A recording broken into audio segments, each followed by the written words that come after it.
Good afternoon, everybody, and thank you so much for joining UNE Online as we present this webinar covering blockchain in healthcare. This session is being brought to you by the Health Informatics Graduate Program, and we are joined by 3 industry professionals to learn all about this digital technology. I'd like to allow a few minutes for the remaining attendees to join or dial in, and then we can get started since we've got lots of great material to cover. All right. Welcome again, everyone. We're so happy you're able to join us for today's webinar on blockchain technology in healthcare as we discuss its variety of applications, practices, and principles.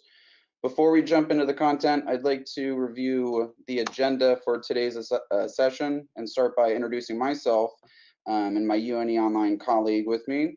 My name is Donnie Wright, and I'm the marketing manager for the Health Informatics Graduate Program here at UNE Online, and I'm joined by Holland Wagner, one of our enrollment counselors for the Health Informatics Program. Good afternoon, everyone. Thanks for joining us.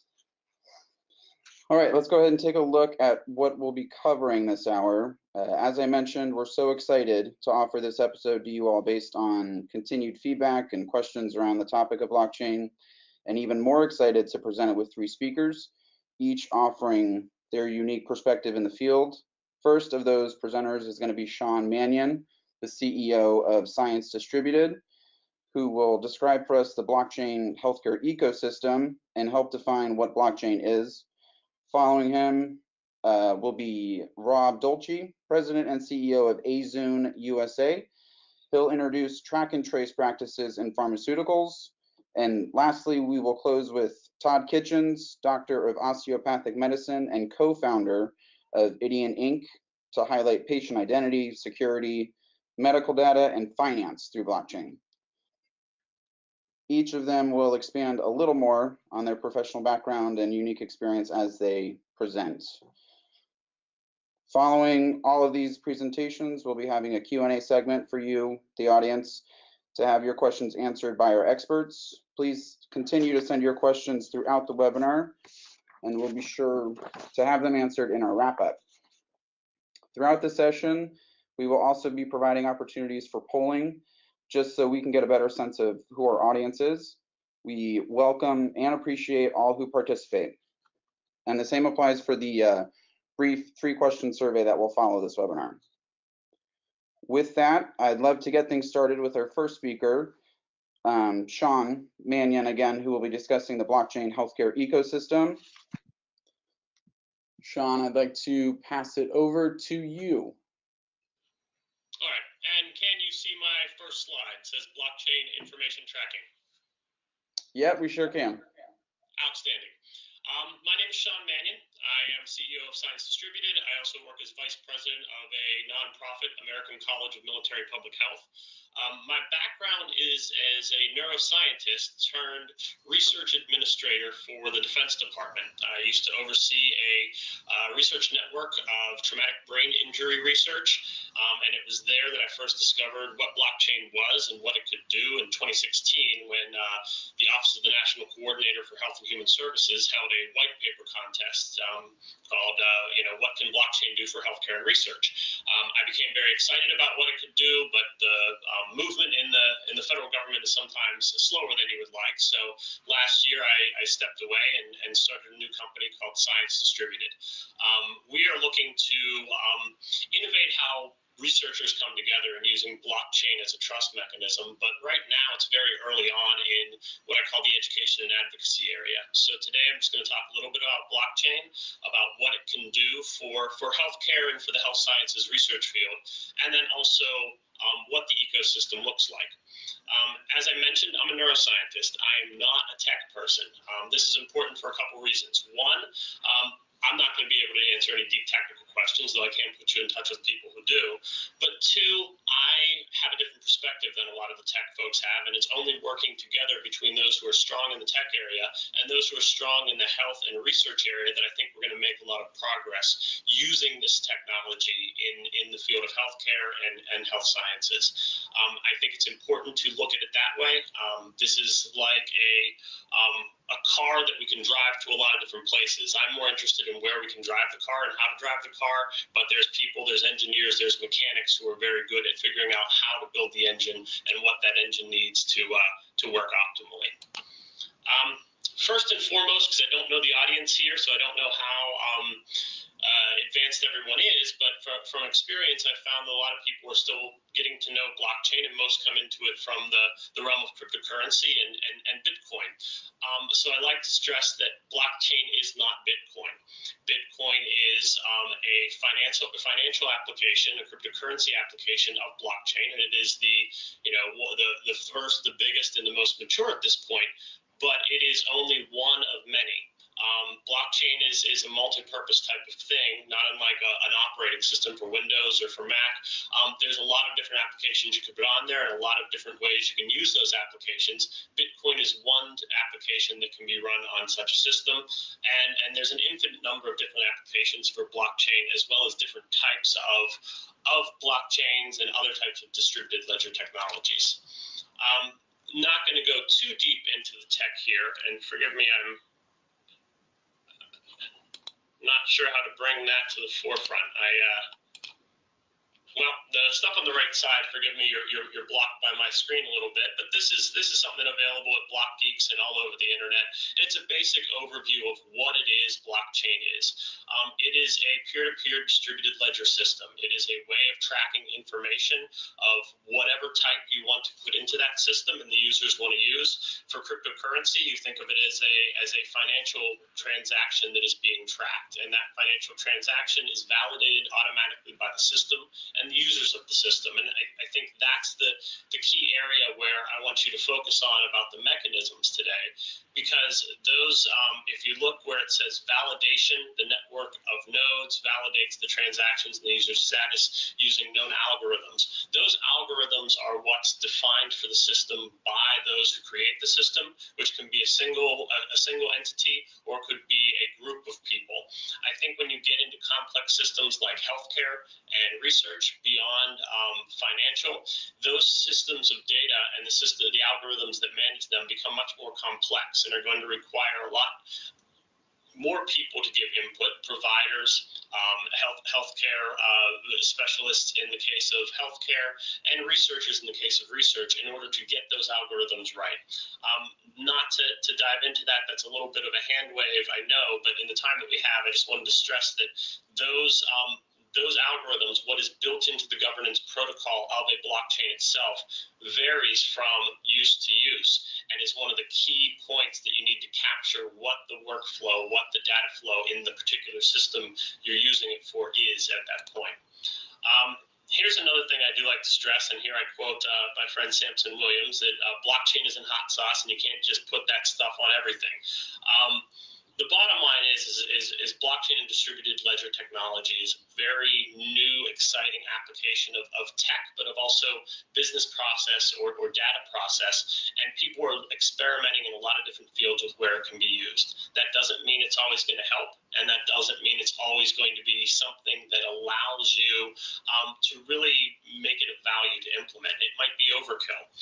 It's also not going to solve all kinds of human problems. In my past experience as a government research administrator and overseeing a network, I had a lot of experience with trying to set up registries for traumatic brain injury, for psychological health, and one of the biggest sticking points is that the data is not standardized. So someone in an emergency department in San Antonio versus a nurse in a Boston VA versus a neurologist or neuropsychologist at Walter Reed might all enter different ICD-9 codes, might all view the problem with traumatic brain injury or a persistent headache that might come with it in a different way. And that lack of data standardization makes it very challenging to set up registries, but will also be a challenge when it comes to different types of applications of distributed ledger technology. So that lack of standardization isn't going to be automatically solved with blockchain, but it is a potential forcing function for getting the people involved to agree upon a standardization. I think that's something that it can prompt as well. blockchain has a lot of uses within, a lot of potential uses within healthcare and health-related fields.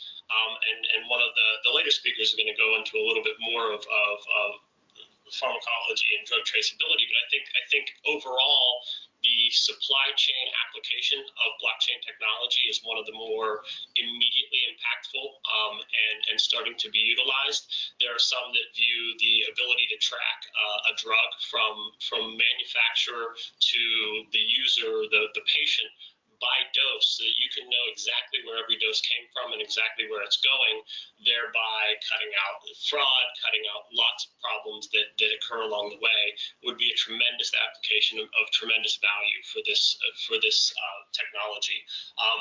That's just one of many, but I find it very useful as someone who's looking to apply it to science, because if you can track every unique dosage from manufacturer to the person who is receiving it, can you also track every data element along the way as you're developing that evidence base for that treatment, be it pharmacological or something else? Science has a need for auditability, a need for reproducibility. And if you think of blockchain as a way of tracking transactions, tracking information, you can apply that to whatever type of data you're using. And I think that getting more researchers and more healthcare providers to think about what it can do and where it can be applied and then pilot those areas is what we want to be doing in the next couple of years. So with science distributed and more generically with a view of how distributed science or distributed ledger technology applied to science could be used, I see it as having a three-pronged value proposition. There are multiple stakeholders in science. Scientists and healthcare researchers want better science. They want their science to stand up. They want it to be right. They want that science they build upon to be correct. And the funders of science, they want a better value for what they're giving, and so they want to see cheaper research. They want to see a better ROI, return on investment. And then for everyone, you want to see improvements in the health of yourself, your loved ones, all of the nation and humanity, because it is something that is always very difficult, whether you're going through it or watching someone go through it. A health problem that might be solved down the line, but we don't move very quickly on. So in these three prongs that I see as the value proposition, I've described a little bit of the problem area on this slide and a little bit of the applications of blockchain or distributed ledger technology for the solution. Reproducibility issues in science are huge. I'm not going to get into the amount here, but there's close to $30 billion a year in U.S. only biomedical research that is not reproducible, and that's money that is it's not going down the drain because there's utility later in some of the application of meta-analysis, but it is not high-quality science, and we need to be able to do better. But if you've got an auditable record of all the data within a system that goes into a conclusion, you'll be able to get much more reproducibility in that scientific research, whether it's basic research or whether it's clinical research. The idea of getting a better return on investment for research is very big within the federal government. I saw it frequently in the Department of Defense and with my partners at the Veterans Affairs Administration, as well as the National Institutes of Health. There's a need for more and better research for the same dollar value. Blockchain allows an automation of certain parts of the research, certain parts of the analyses via smart contract, which could reduce some of the spending on data management. It also allows more people to be able to touch the research and get impactful findings sooner, and that's another benefit in the cost range. But that also brings up the faster miracles aspect, and with faster miracles, I'm talking about getting more discovery, more cures, more treatments for disease much faster than the current average of 17 years from bench to bedside, 17 years to go from an idea to a cure. Moving more quickly could occur primarily because you can track everybody's input. One of the challenges with science and with research in general is that people are not always willing to share their data as early as possible because they need to publish on it in order to achieve success in their career. But if you can track everybody's input, their intellectual property, the IP application of what they did, you could have more people looking at the data, looking at a problem sooner, while keeping track of everybody's input and shared piece of the pie. And that would allow for a lot more sharing of data sooner, which I think is very strongly what NIH and some of the other federal services are looking towards. And much less sexy than that is just speeding up some of the administrative processes. Recent General Services Administration, another federal agency, pilot on blockchain reduced vendor proposal review time by 90% and cost by 90%. They sped it up from 110 days down to 10 or fewer days. If you could do that with grant review, if you could do that with the IRB process for human research protections, you could have tremendous acceleration of some of the research process across really every area of science and health research. Now looking a bit at the blockchain ecosystem, it's kind of funny to call the overall blockchain ecosystem sort of an old growth forest with it being just less than 10 years old. But down the side, you can see the breakdown of what the overall ecosystem is. And you see finance, the application, not just straight cryptocurrency like Bitcoin, but also more administrative applications within the banking industry amount to nearly half of all of the investment in blockchain startups at this point. If you look all the way down at the bottom, you'll see that healthcare is less than 2%. I think that's very important because it helps you to understand just how new this is in the healthcare related fields.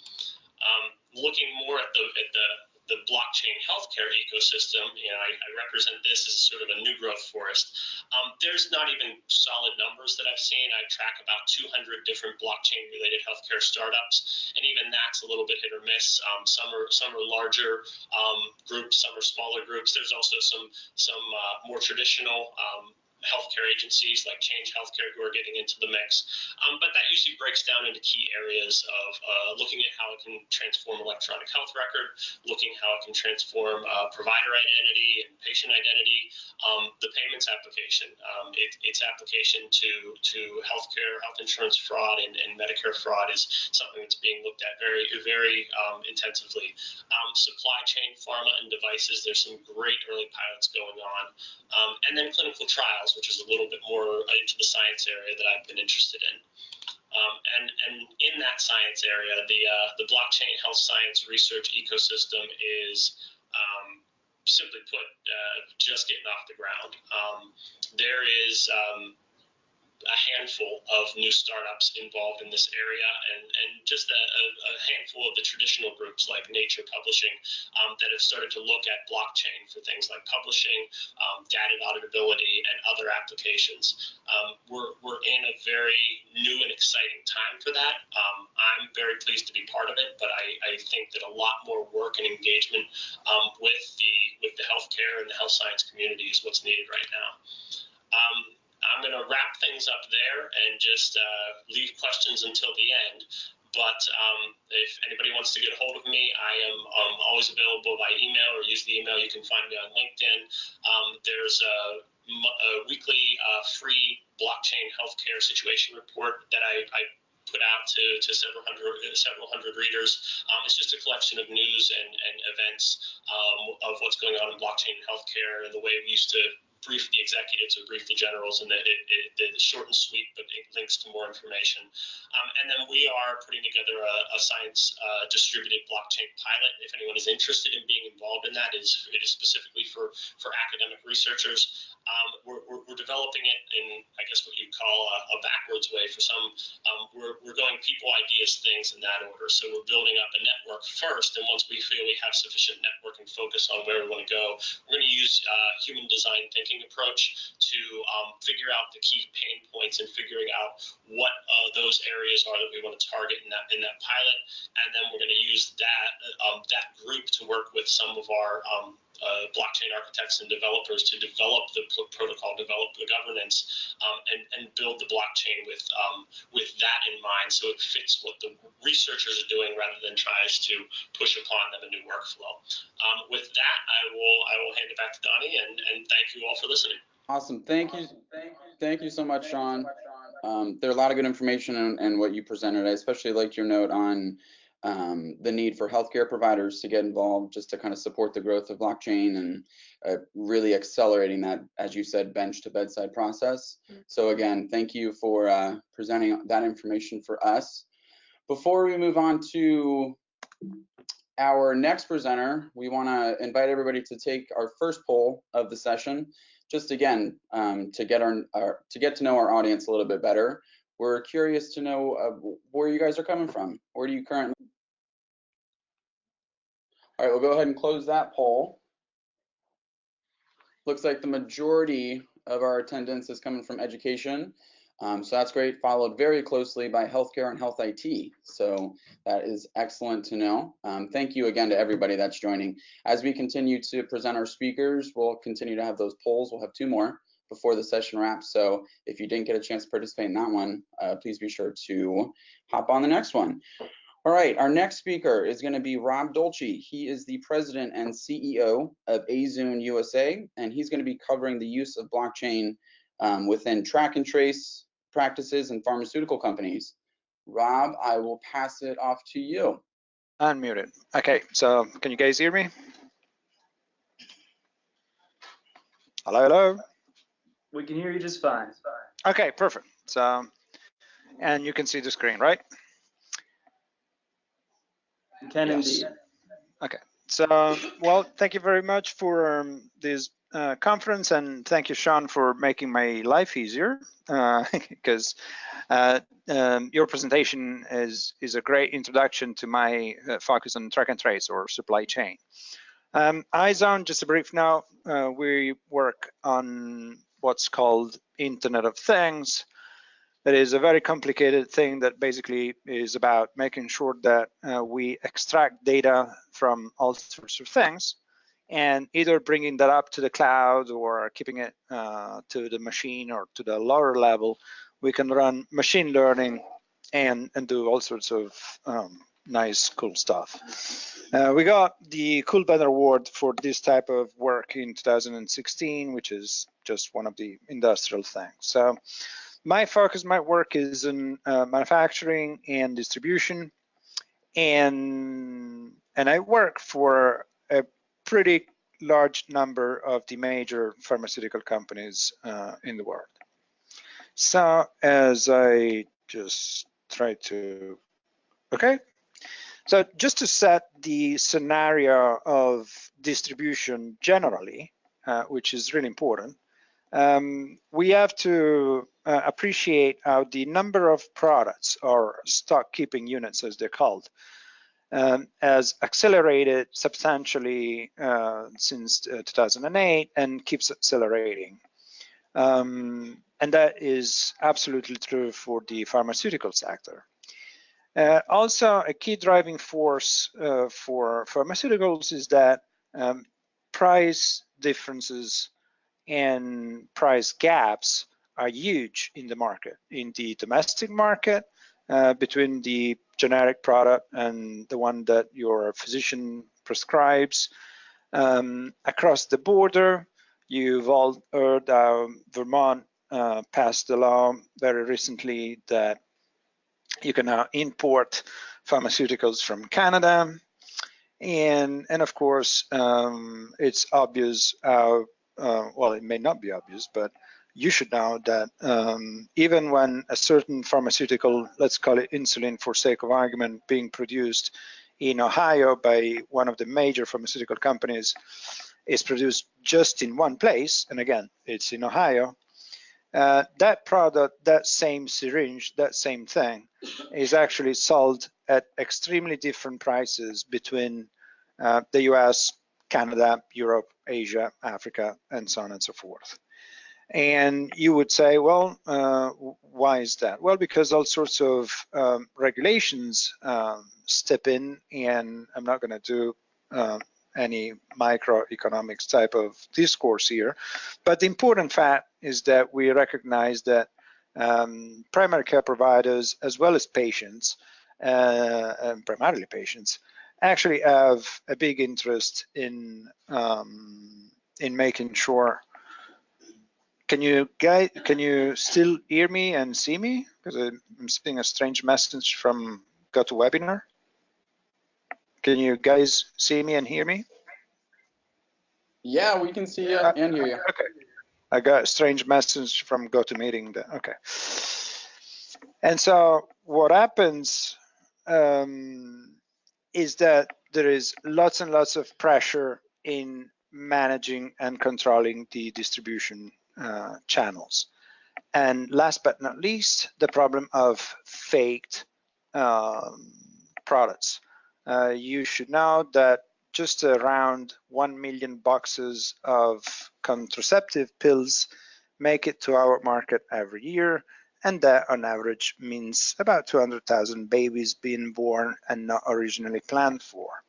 Now, if you saw that package, the cardboard, the printout, the paper, the blister, the everything, you would not be able to recognize it, because those pills, everything is the same exact copy of the original one, and those pills are made of chalk. And so the big issue with these pills is that, well, of course, they leave you with unwanted pregnancies. That's for one. But the primary issue is that somewhere, somehow, they enter the supply chain.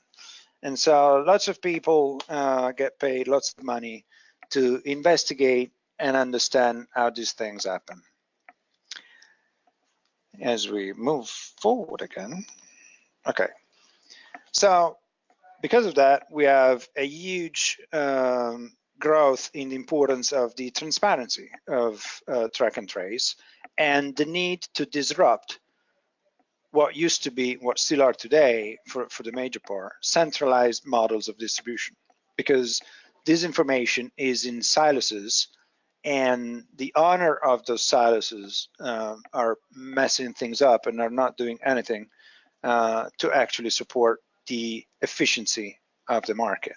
I'm not going to name insurance companies, but of course, it's easy to pinpoint to those actors in the supply chain who have a vested interest in keeping information to themselves.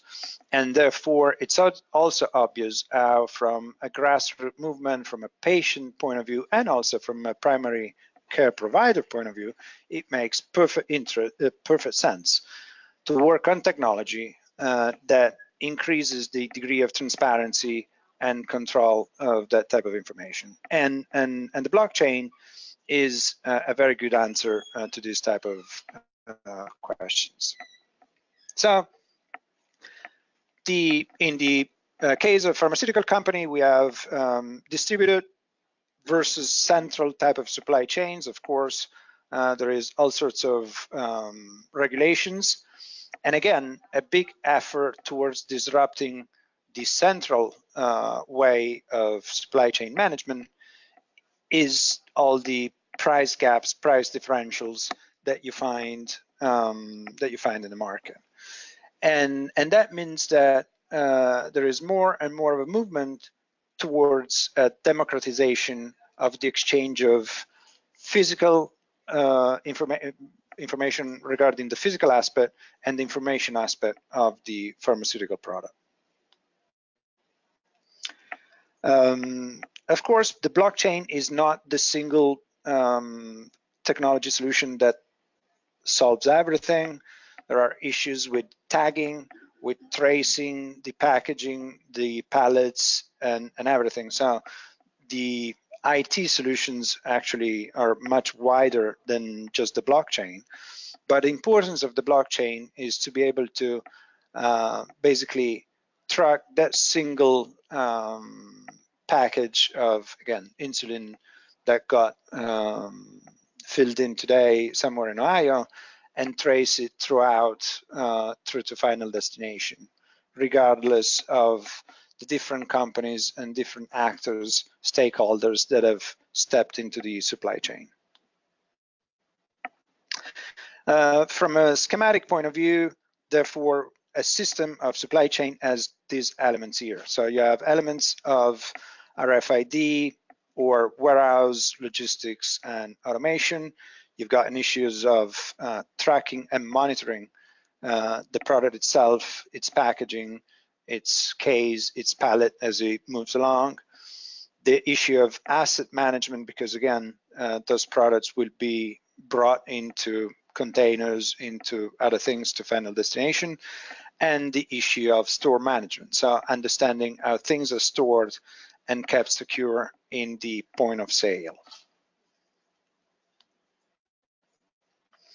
So when you think of it, it's produced, the pharmaceutical is produced at certain temperature, at certain humidities, at certain conditions in one place, and you have to follow it through its life cycle, which means packing it, shipping it, adding sensors to monitor that transport conditions and storage conditions are kept within limits. You have to interface with other systems that, again, can be geolocation system, navigation system, transportation systems in general, and you have to bring it to the other side and unpack and display in the pharmacy or even other points of sale or points of care type of solutions. And you have to do that ensuring either temperatures or vibrations or a bunch of physical parameters that would impact the effectiveness of the pharmaceutical product in itself. The examples that I'm going to make here are very easy to understand, and this applies also in the pharmaceutical sector. So think of beer, everybody knows. Think that the brewing company has no control to the, well, in terms of when is it that you're opening up your can or when you're drinking your beer, be it at point of sale, being it at your own place. And that is because the distribution of beer passes through other entities, again, like distributors, supermarkets and stuff. And so it's really difficult to track and trace that type of produce to the consumption stage. And so an example here is to include some kind of sensor, RFID, that would allow you, the user, the drinker, the final consumer of the beer, to eventually send a signal of when is it that you're making the consumption of that produce, either from your fridge or at a pub or anything else. And the important aspect here of this development on IBM Hyperledger is the ability to basically cut off, or in other way, destroy the silos that keep information separate one from the other. And that basically concludes my presentation. I'm not gonna present data around the customers we have on this aspect because of all sorts of confidentiality things, but it's important to think that the same thing that you can do for a can of beer, you will do for a box of contraceptive pills or box of, again, insulin syringes. And with that, I know that we have the question and answer later, so I will pass it back to Donnie, or if you want to take it back. Okay. Thanks, Rob. I appreciate you as well sharing all that information, especially the notes comparing the beer with the contraceptives. That was very helpful, especially understanding the importance of blockchain through its use of transparency and just control of information. I think that is really crucial and absolutely a stellar example for the use of health informatics and how it can be applied in real life situations. So I appreciate that. Coming up next, we will have our poll. So similar to the last one, we want to know what motivated you to join today's webinar.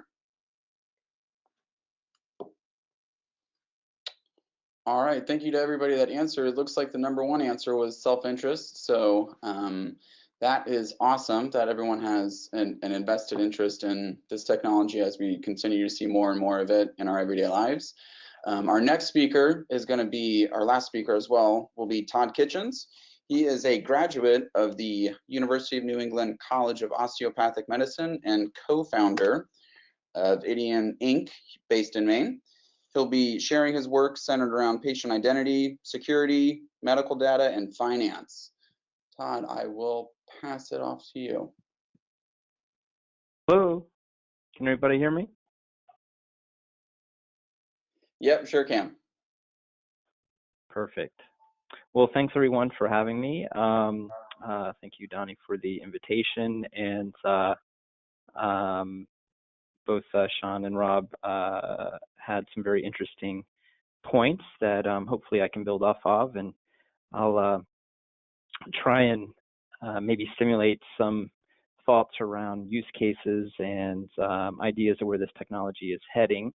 And I won't spend a ton of time speaking specifically about any one particular use case, but I'd like to more generate ideas more than anything else, honestly, and then we'll open it up for some questions. But yeah, so I've been in Maine for about 15 years or so, married and 3 daughters. And we absolutely love it in Maine. We moved up here originally so that I could attend College of the Atlantic in Bar Harbor. And so I lived there for 4 years, which was absolutely spectacular, and did some work at both MDI-BL and the Jackson Laboratory. And so that was a lot of fun. And so I guess I'd like to say that I'm a human ecologist first, and an osteopath second. So I graduated from Unicom in 2010. I also did a family medicine residency in Maine at Central Maine Medical Center. After that, I left academic medicine and worked as a family medicine doc and integrated medicine consultant in the Auburn area. And then over a couple of years or so, the residency brought me back. So I'm now faculty at the Central Maine Medical Center Family Medicine Residency. So I teach integrative family medicine and have completed a integrative medicine fellowship at the University of Arizona. Prior to going back to school, though, my initial or first career was in web design, animation, video, when video streaming was just kind of coming onto the scene, as well as animation or web animation. And so I have, roots in the technical world, though more on the front end kind of design piece of things. And decided that I wanted to go to school for medicine, and now I'm trying to bridge the my interest between sort of the technical world and providing the best possible patient care to my panel, as well as teaching future physicians on how to use digital health technology to improve patient outcomes, and not just be victims of technology in terms of how our systems implement it, often poorly, and force it upon us, which is all too often the typical process. So, in general, when we talk about blockchain, there's a lot of hype around it. So the first thing is I want people to know that blockchain today is like where the internet was in 1994, 95. I think that there is a lot of hot air and a lot of hype, and it's really good at doing some things, and it's not good at doing others. And I like Sean's comment about it's not hot sauce. You can't just spread it on everything. And I think that's what is happening a lot right now is not only startups, but institutions, organizations, they're saying, oh, geez, we don't want to miss this boat. How do we use this in terms of what our current issues are, right? How do we apply blockchain to what we're already doing? And that may work for some cases, but all too often, it really doesn't work well for most things, to be quite honest. And but there are other things that it works exceedingly well for, and identifying those things, it's not too difficult to do. I mean, in general, when you are looking to establish provenance of a transaction, you want proof of authenticity of the transaction. Who are the stakeholders involved, and proof of the creator and receiver of that transaction. If you want immutability, because blockchain is immutable, which is presents a unique pain point, actually, that it could create for the future of healthcare and data storage, et cetera, in terms of HIPAA compliance, which we can talk about maybe a little later. When you want control of data flow, right? So when you want to be able to serve data along a supply chain, if you will, and control who actually has the ability to view the data, and for the length of time they're able to view it, for what specific purpose, and you want proof of receipt, et cetera. So, there are current startups in the healthcare world are working on some of these things. I'm not going to talk about the handful of startups that I think are doing some really interesting things. A quick Google search and you'll come up with a few. But I think what's really intriguing me here is that nobody has quite figured out exactly the best way to use this, except maybe in the finance world, which it's has advanced, the most in that general area. But in healthcare, I think it has a tremendous ability to impact things for the better, to improve patient outcomes, to decrease inefficiencies in healthcare at just about every various process, whether it is track and trace along supply chain within the context of a health system, or between systems, the sharing of data, the collaboration on research, insurance claims, et cetera, et cetera. So, there are a lot of potential use cases there. But where my interest really lies is the blockchain's ability to be disruptive to the to enterprise level organizations, specifically large healthcare systems, pharmaceutical companies, insurance companies, et cetera. And there's a big opportunity here to enable patients to become the owners of what I'm calling a health sovereign identity, essentially owning their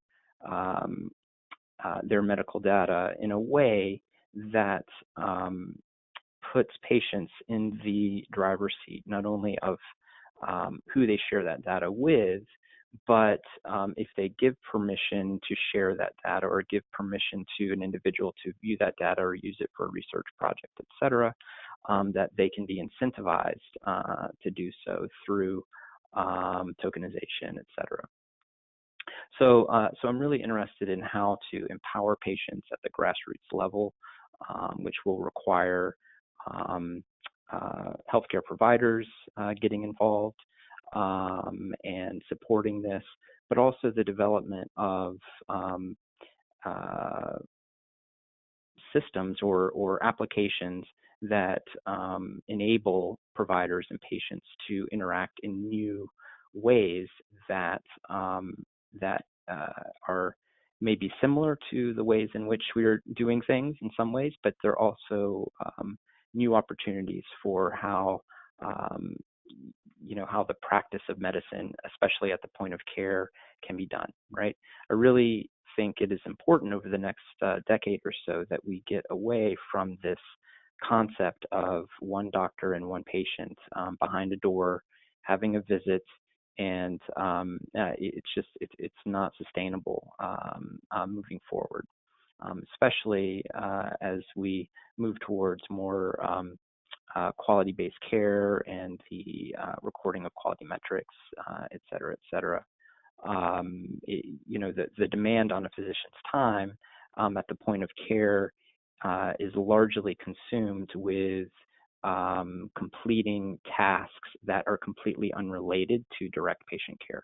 And in my opinion, that's not good for patients, especially, and it's definitely a big source of burnout for physicians. So, this type of technology has the ability to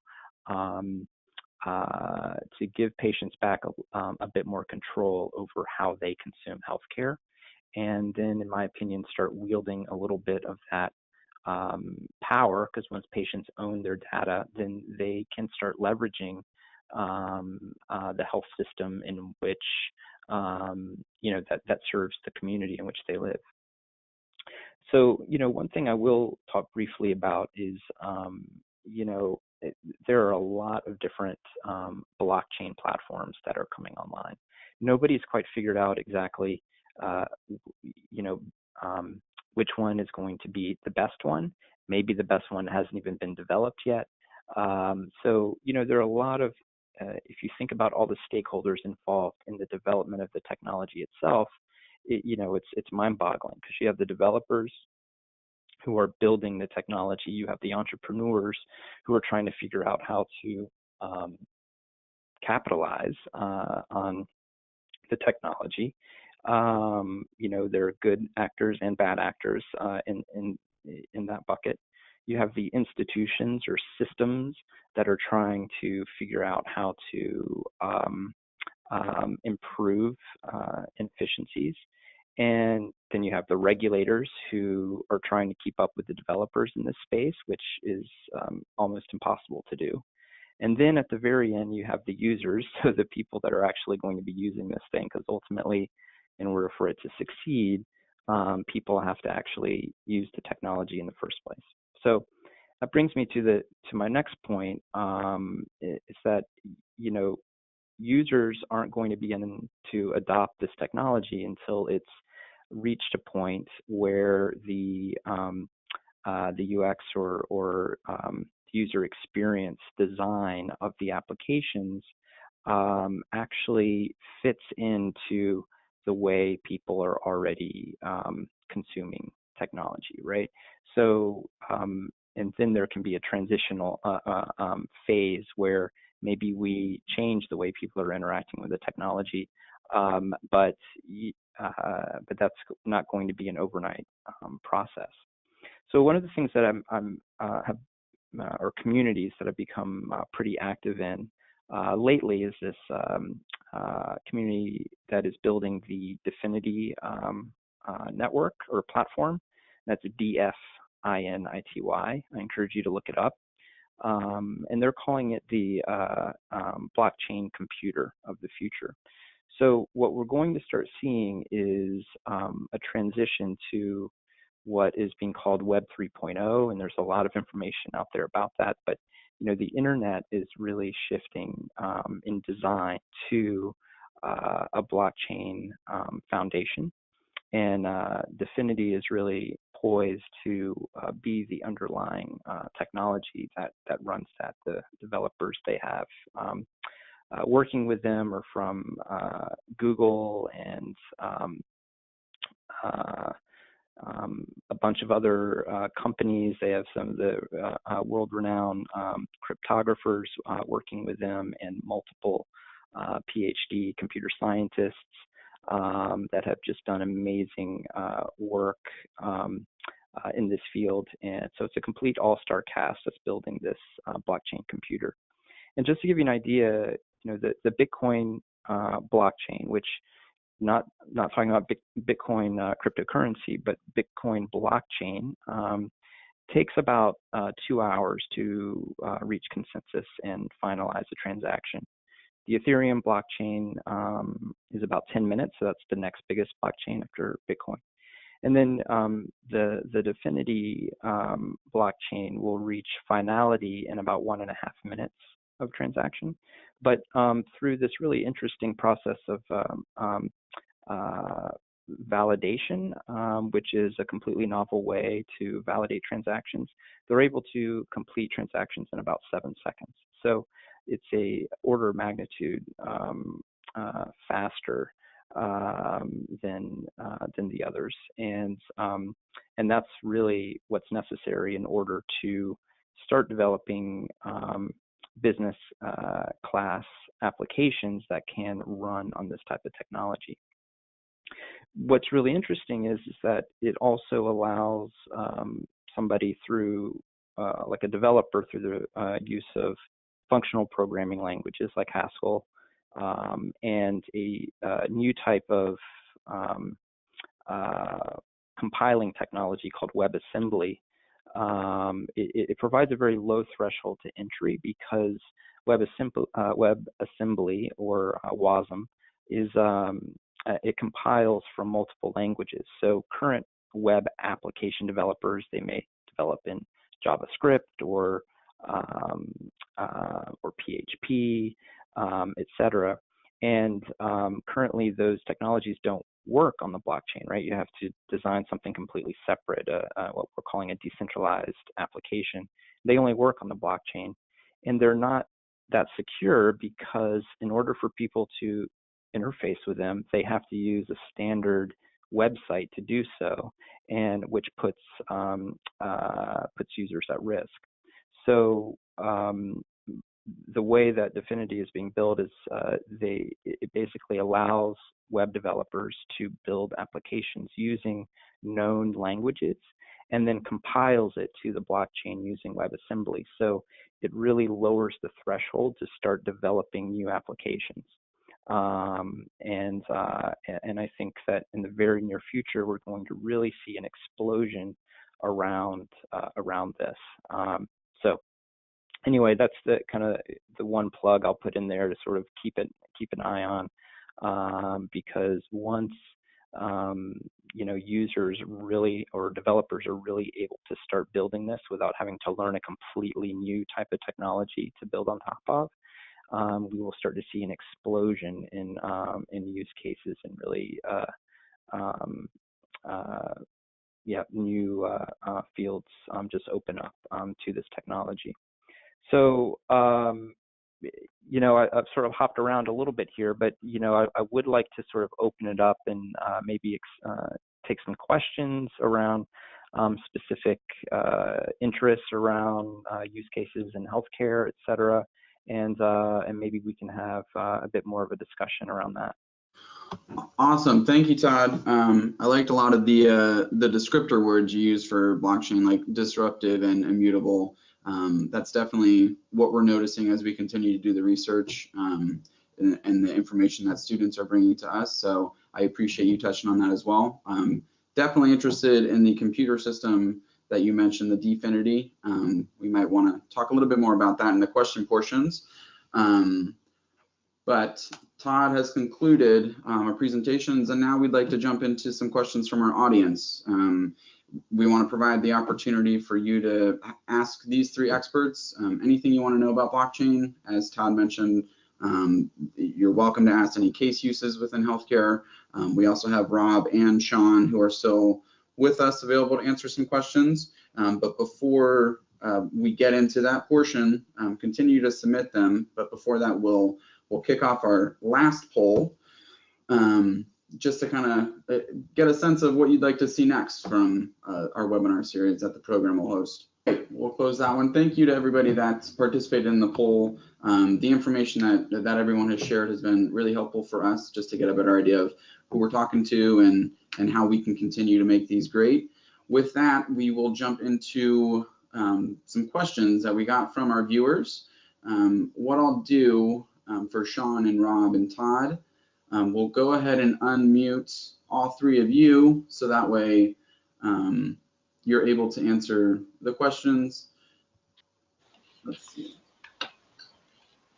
Okay, so all three of you speakers are going to be unmuted. So if you feel inclined to answer the question first, just go ahead and say introduce who you are and then answer the question. The first question we want to ask is, what impact will blockchain have on health information exchange and interoperability? Well, I can chime in briefly on that. This is Sean. I think there's a lot of excitement on what it can do in the long run, but I think in the short run, it faces many of the same challenges that any movement towards interoperability faces. Getting systems talking to each other requires standardization of data and workflows across those systems. I know within the DoD, a couple of years ago, they signed a big $4.3 billion contract with Cerner that now the VA is also going to follow up on to develop interoperability. But there are a lot of challenges with that. Just getting that working within the single system of the DoD, much less interoperating with other systems on the outside. I think that getting standardization, getting a distributed patient-held electronic health record could lend itself to a huge advance in interoperability, but you still have the same hurdles of getting the people who are going to use it, and in this case, the patients themselves, to agree to be part of it and standardize the data within that system. I'll stop there, and the other speakers have some thoughts. All right, I appreciate that response. We will move on to the next question. Todd, it looks like this one is specifically geared towards you. We have a user that wants to know what the acronym was for the blockchain computer you mentioned in your presentation. Hey, Donnie. Yep. Sorry about that. I was still muted, but I wanted to chime in real quick after Sean's response on the first question. Is that okay? Yeah, of course. I was speaking for about 15 seconds and then realized that I was muted. Totally agree with what Sean had to say. A couple of things that I'll add to that is around the interoperability issues. I mean, that's a huge concern today, and I do think that despite the interoperability issues that using the various types or different blockchain platforms poses, it also offers the opportunity for reducing or solving that pain point. And there are a couple of ways that it can do that. One is through the creation of consortiums. So multiple health systems, let's say regional, it could be within a state or within a region, or even national on a national scale, can come to some agreed upon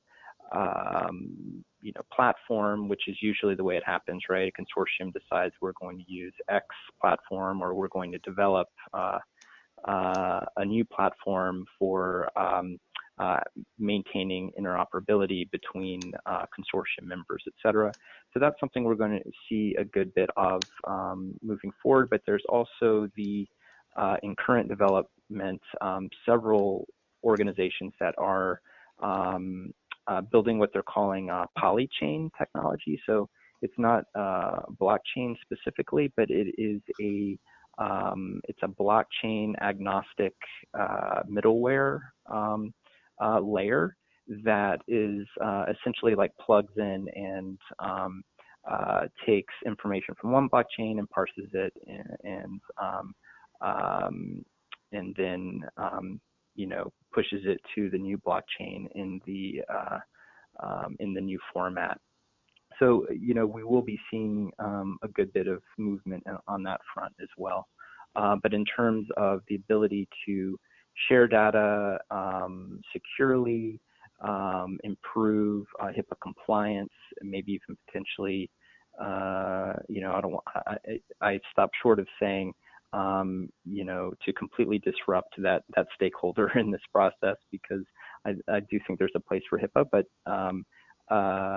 but blockchain has the potential to solve a lot of the concerns that that HIPAA aims to protect, and do it in a much more sustainable and in a way that doesn't require trust, right? Because that's one of the benefits of blockchain, is that you can create systems that aren't dependent on trusting a third party, because the blockchain mitigates that, or takes care of that piece through the use of smart contracts.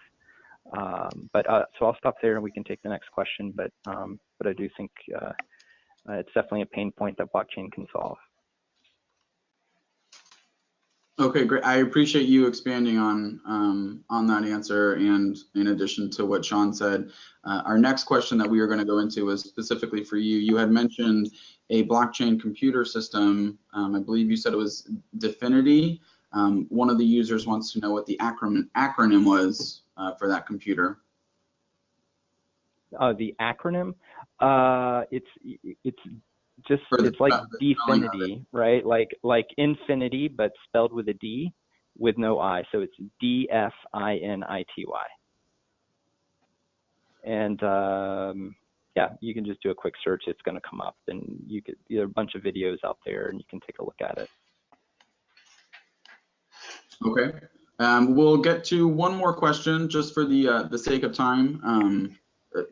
Same rules apply for any speaker that feels inclined to answer, please do. Last question is going to be, how is traceability tagged with RFID? So here it's me. Can you hear me? Yep, we can hear you, Rob. Yep. Okay.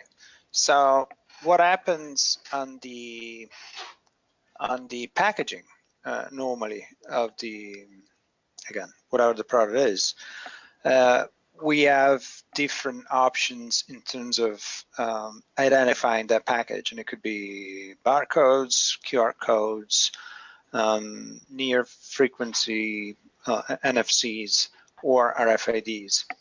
The RFIDs can also go on the container or case, and then also on the pallet that will bring a bunch of whatever the product is from A to B to C. So basically what you do in the RFID, whatever it is, the QR code, the RFID, contain a bunch of data, normally some type of serial number and tracing to the original day, lot, production, and all sorts of data. So there is a bunch of data that are associated with that specific packaging of medicines. And what you do on the blockchain, you just bring that single piece of data and you leave everything else in a different system. So that allows you to basically understand where that package or that case, tote, or even that pallet is showing up again at next type of points. So for instance, you could have something strange showing up, I don't know, in somewhere in Europe, and when it does, then you know exactly when it was made, where it started from, what was its original destination, and so you can work against parallel markets or also just faked type of items. So it's important that the blockchain is not just on its own, but it is associated to a type of an ID reader. One of the latest evolutions in this field is actually called microprinting.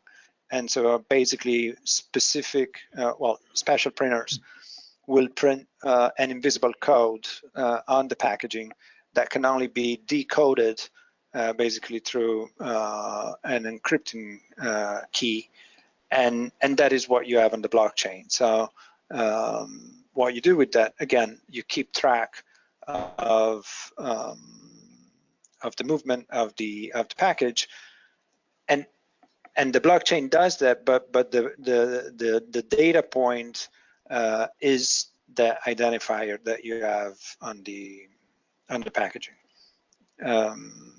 There are cases of foods like apples, other things that are being themselves, so the produce itself is being coded through microprinting, but that's not yet up to pharmaceutical standards, so it's not done. But it could be thought that for some classes of products that could be done, because in the case of the apple, it's perfectly editable, so it's not an issue. All right. Yeah, can I jump in there? Can I jump in there real quick? Yeah, absolutely. This is Todd again. So, you know, the other really cool thing about what Rob was talking about is, you know, once you tag an item and it's on the blockchain, right? You can have smart contracts, and I hit on that a little bit before. I don't know if you know, listeners are familiar with smart contracts at all, but you know, basically you can have logic that is essentially little mini applications that are attached to transactions and essentially govern the transactions and make sure that they